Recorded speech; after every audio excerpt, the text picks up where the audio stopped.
There are many different forms that you can use on the immigration website depending on what type of visa or application you're applying for.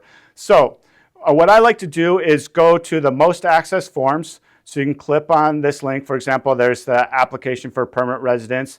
There's also many different applications. You go to the all forms link.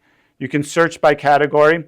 And if you see, or you can just scroll down and you see how many different forms. This is why it can actually help to consult with an attorney, even if you're planning on doing this process by yourself, so you at a minimum know what forms to file. For example, if you're doing a marriage petition based on marriage to a U.S. citizen, you're going to have to file the I-130 petition. You're also going to have to file the I-485 application for permanent residence. You're also going to have to file the form I-765 for the work permit. You're also going to have to file the form I-864 affidavit of support. If you want a travel permit, you're going to be filing the form I-131. If you have an attorney representing you, they'll fill out the form G-28. You may need a joint sponsor, another form I-864, and if that person is married, an I-864A. So there's lots and lots of forms.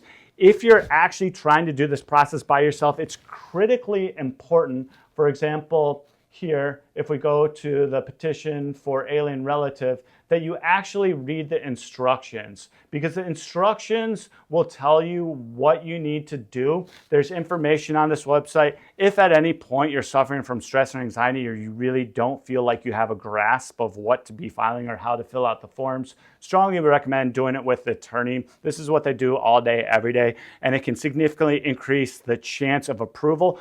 Also, it would significantly decrease the chance of a request for evidence or a rejection because you didn't fill out the form correctly or you didn't submit all the forms that are required with a certain application. But I always tell not only people who are thinking about doing permanent residence or whatever immigration form to read the directions, but also my staff.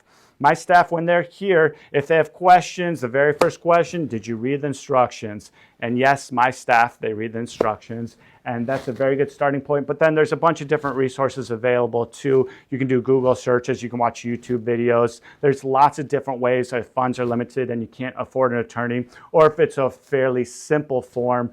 For example, if you wanted to do a TPS application, you're fluent in English, you can just read through the instructions what to include in the TPS application. And a lot of the forms now you can actually file online, and that typically will be a quicker processing time if you file it. But you need to make sure that that type of form is available online when you submit it, because some forms, for example, if you're doing a marriage petition with a permanent resident application, that package cannot be filed online, although some of those individual forms can be filed online, and you might screw up processing times, or the application might be all together if you try to do some of them online and some of them by mail.